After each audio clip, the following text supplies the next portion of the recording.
Chapter 5 Irresistibly Imposed, in quotations, Christianity the Word.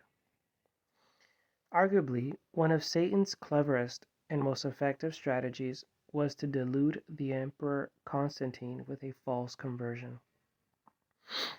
Accounts differ, but whether this came about through a vision or a dream as recounted by Eusebius and Lactantius, Constantine saw a cross in the sky and heard a voice proclaiming, in parentheses, by some accounts the words were inscribed on the cross, in the parentheses, quote, in this sign thou shalt conquer, end of quote.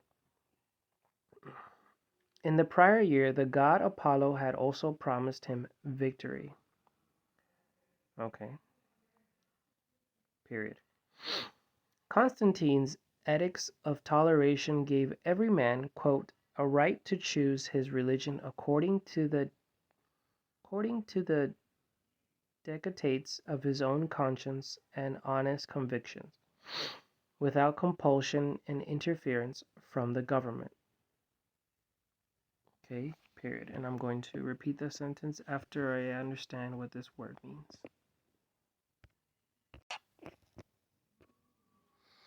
Dictate.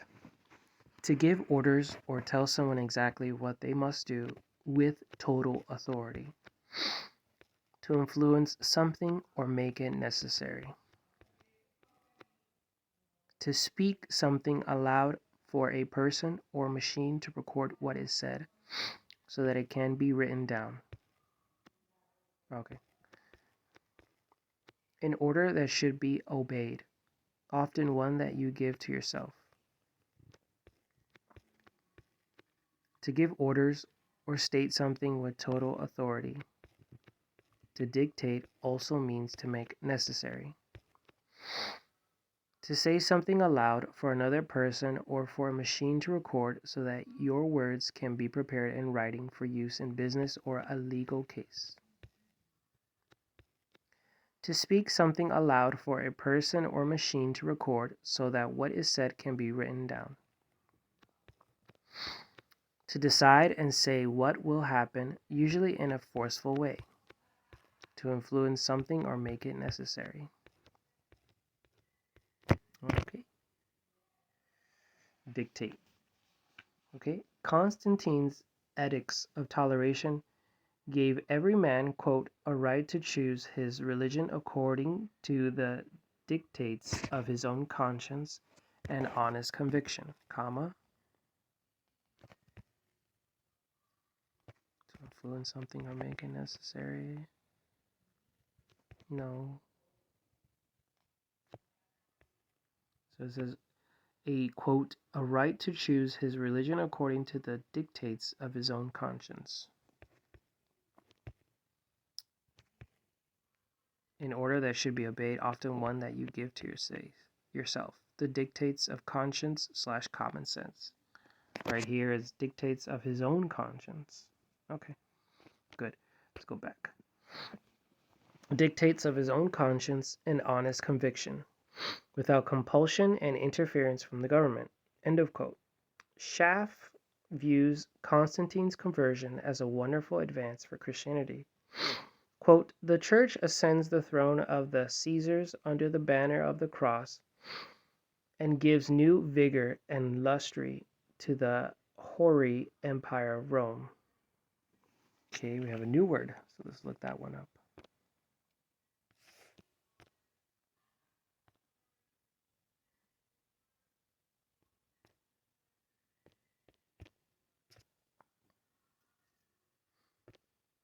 Hoary. Hoary, very old and familiar, and therefore not interesting or funny. Of a person very old and with white or gray hair. And that's it. All right, so let's read that sentence again. Quote, the church ascends the throne of the Caesars under the banner of the cross and gives new vigor and lustre to the hoary empire of Rome. Okay.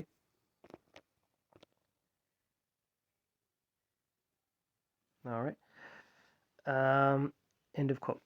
In fact, that quote, the word conversion, began the corruption of the church and its marriage to the world. How could a true follower of the Christ, whose kingdom is not of this world and whose servants do not wage war, proceed to wage war in his name and under the banner of his cross to conquer with a sword? Of course, the Crusaders did the same, slaughtering both Muslims and Jews to retake the Holy Land. Quote, it's in quote, Holy Land. Quote, under Pope Urban II's pledge, matching Muhammad's and the Quran's promise to Muslims.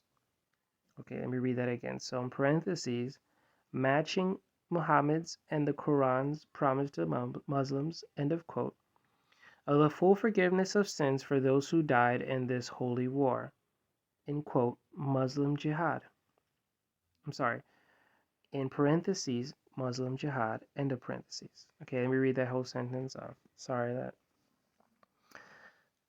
It's fascinating too.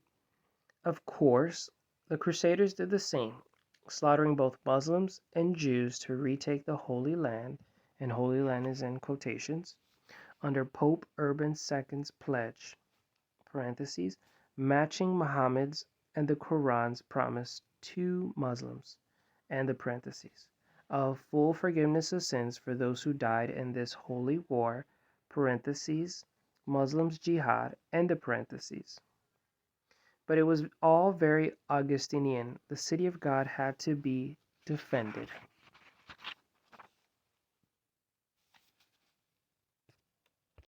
Okay, let's read about Pope Urban II. This is from Britannica. I wish I had better sources, but it's what's available right now.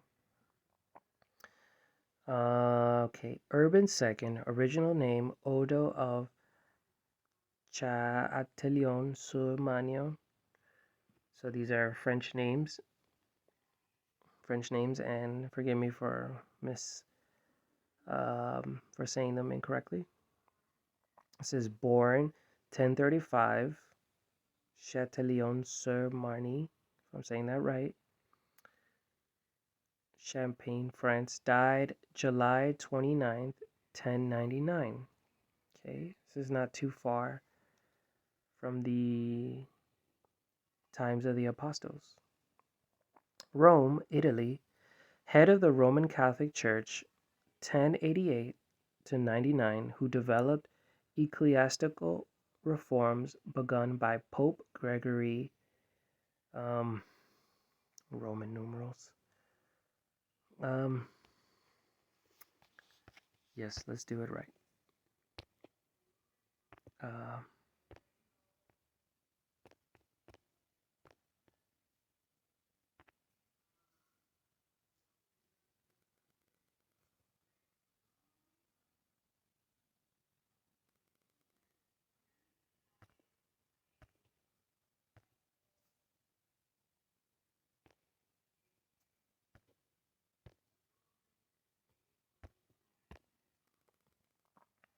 The seventh.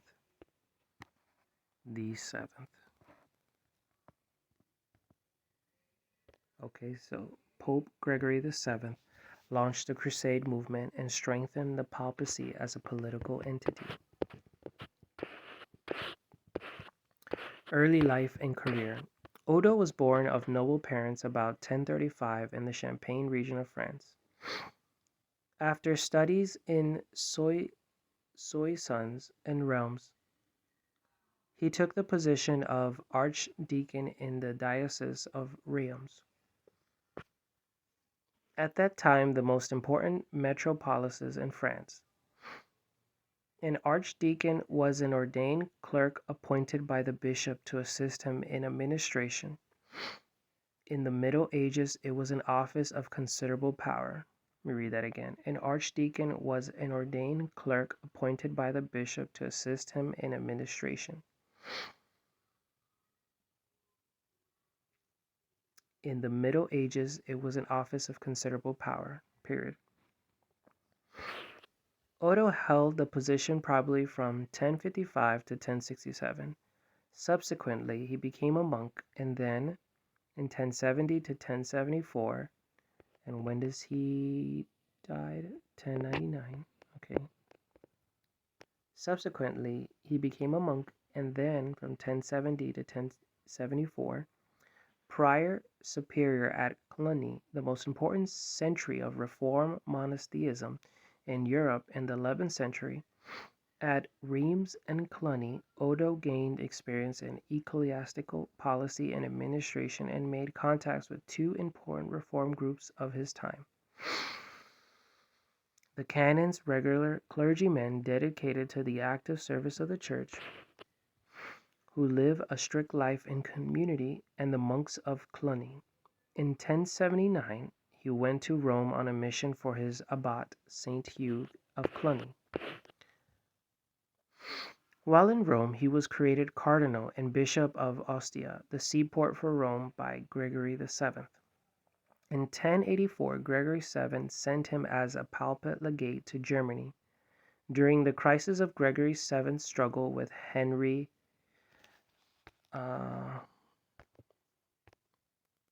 what is this? The fourth, Henry the Fourth. Yes, Henry the Fourth. The Holy Roman Emperor Odo remained loyal to the legitimate papacy. After Gregory's seventh death in 1085, he also served his successor, Victor III, who died in September 1087.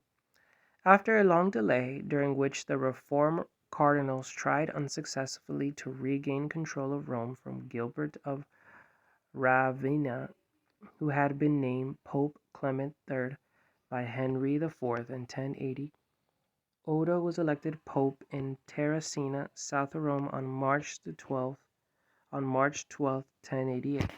So on 1088 is when he becomes Pope, and he died 1099.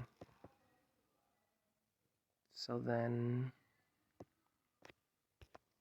he served as a Pope for over 11 years. Okay, pontificate. Ignore the ad, please. As Pope, Urban II found active support for his policy and reformers among several groups: the nobility, whose mentality and interest he knew, the monks, the canons regular, for whom he became patron and legislator, and also, increasingly, the bishops.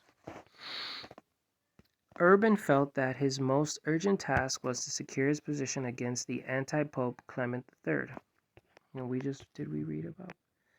Yes, so here, after a long delay during which the reformer cardinals tried unsuccessfully to regain control of Rome from Gilbert of Ravenna, who had been named Pope Clement III by Henry IV in 1080. Okay, let's go back. Against the anti-Pope Clement III, and to establish his authority as legitimate pope throughout Christendom, he attempted with moderation and tolerance to reconcile the church-state tradition of his age with ecclesiastical notions of reform. In practice, he pushed the controversial question of lay investiture, the act whereby a temporal ruler granted title and possession to a church office, more into the background, while at the same time retaining reform legislation. He thus softened the conflict and permitted a more peaceful discussion of the problems at issue. At the Council of Clermont, France, in 1095, during which he eloquently called the First Crusade, Urban attempted, however, to prevent a further and complete feudalization of church-state relationships by prohibiting the clergy from taking oaths of fealty to laymen. What is that? Fealty in Europe's society, solemn acts of ritual by which a person became a vassal of a lord in feudal society.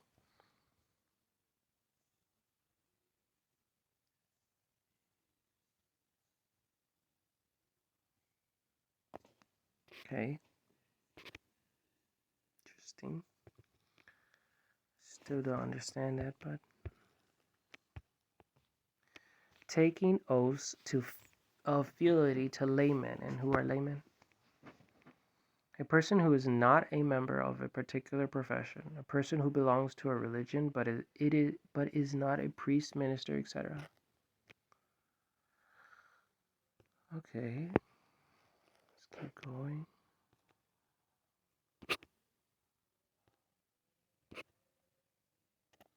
Sorry, I'm trying to remove the ad, but I can't. Let's just do it like that.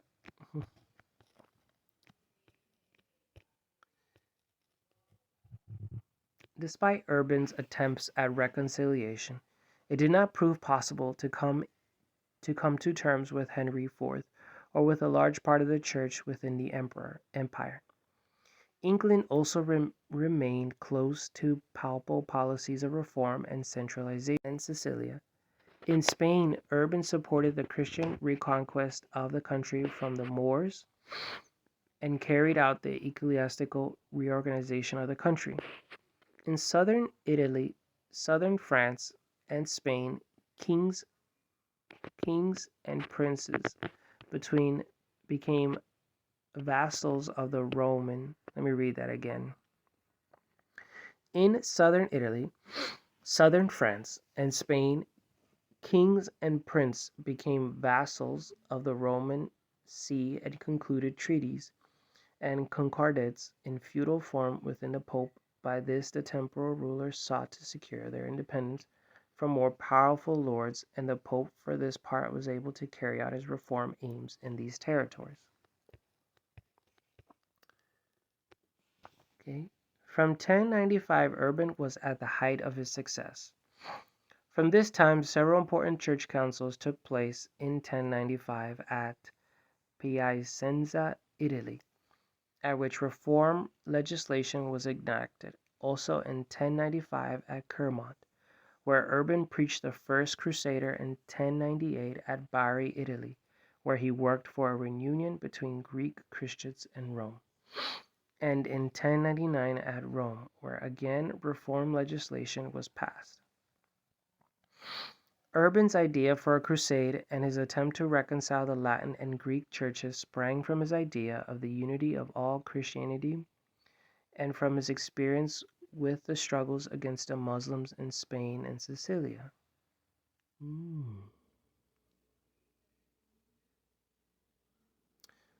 So I'm going to read from this part. In 1098 at Bari, Italy,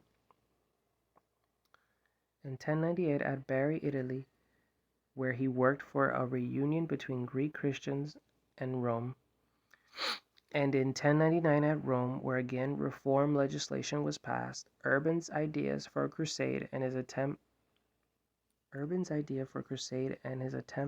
to reconcile the Latin and Greek churches sprang from his idea of the unity of all Christendom and from his experiences with the struggles against the Muslims in Spain and Sicilia.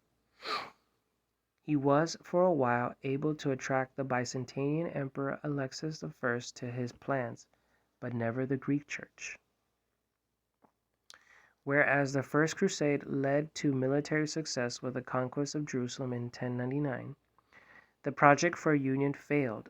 Urban's pontificate not only led to a further centralization of the Roman Catholic Church, but also to the expansion of papal administration. It contributed to the development of the Roman Curia. What is that?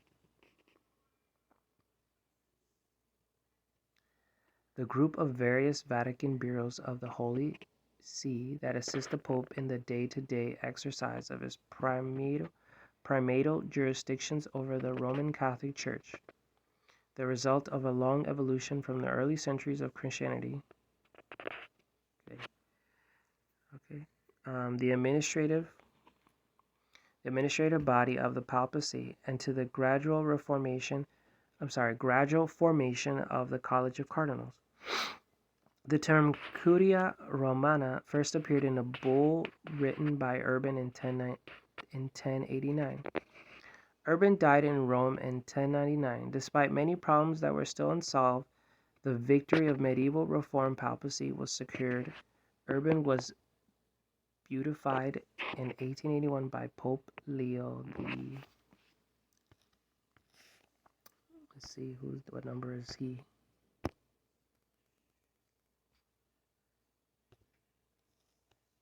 maybe 21. I'm sorry. Oops. X3, 13. Sorry. Pope Leo the 13th. Okay. So I missed this when reading the Pope Urban II Britannia article.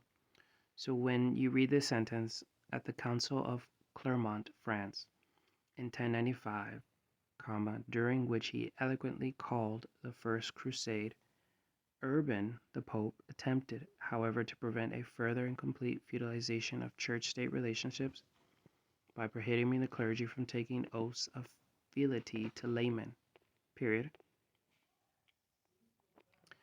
Despite Urban's attempts at reconciliation, it did not prove possible to come in terms with Henry IV or with a large part of the church within the empire.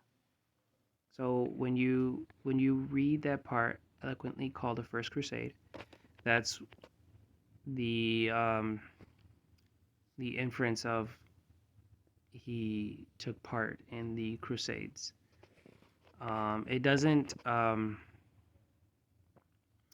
expand on it, which is probably why I got confused and why I did not pick it up at first. I was like, okay, isn't this the one who is responsible for the Crusades? And then going down, here's another part that I also missed, and I don't know if you missed it as well, but I missed it. Urban, the Pope, obtained special support in southern Europe. His particularly faithful allies were the Normans of southern Italy and Sicilia. Period. In Spain, Urban, the Pope, supported the Christian reconquest of country from the Moors and carried out the ecclesiastical reorganization of the country. So it's in that sentence that you realized he was during the Crusades. When you click on Reconquest, it's called Reconquista. Location is Iberian Peninsula, and the participants are Moor, Portugal, and Spain. So right there is, and also Britannica expands more when you click on it. Reconquista, English Reconquest, if I'm saying that right. In medieval Spain and Portugal, a series of campaigns by Christian states to recapture territory from the Muslim Moors. So that's where, again, you get more details on him causing the crusade. But when you read this, it isn't so easy to catch it. So it's my fault. I should have reread it. I usually when I do these videos and in audio recordings, I just read it once, and sometimes I pick it up, sometimes I don't. But I mean, I'm human and I'm doing my best here. But I really enjoy this, and I enjoy learning about the Catholic history, about Calvinism, about the different popes that were their roles in the Catholic Church, and the history of church history. So yes. And then I also, just to make sure I understood what I was reading, I went to an unreliable source, of course. I didn't check any other websites, but I went to Wikipedia to make it simple for me. And it says here he started the conquesting process, which was 1090. I believe it was. Let me see. I'm going up in 1095, 1096. I think from Wikipedia it was 1096. I could be wrong on that. I don't have it in front of me, but the idea is there. Like, it started right around before he died, which was 1099, as I remember from the Britannica article here. So he was responsible. I'm not sure if someone else carried it. I didn't look further into that. But here you have the history of it. And the reason behind the author is explaining this is because Constantine, claims to be a Christian, but then wants to cause war to capture the Holy Land, knowing that at the end Jesus Christ will come back um, in the second return and will conquer the Holy Land. So we don't have to worry about that. I mean, we should be a friend, we should help Israel, um, but we have faith and we trust that the Lord Jesus is going to come back, is going to reconquer Israel and deal, uh, with all that. So that's what I wanted to say. I'm not sure why the audio recording didn't pick it up, but maybe there's a reason and it's probably better. So thank you and have a good night.